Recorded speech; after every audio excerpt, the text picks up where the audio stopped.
coming towards the second method, which is itertools.filterfalse method.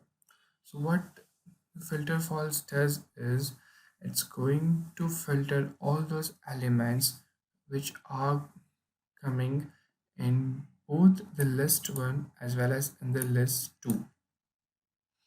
As you can see it over here, the first filtered false over here, we have used a lambda.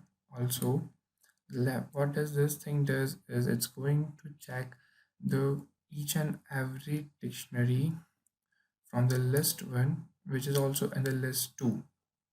If it is not present, then it's going to get stored in the list.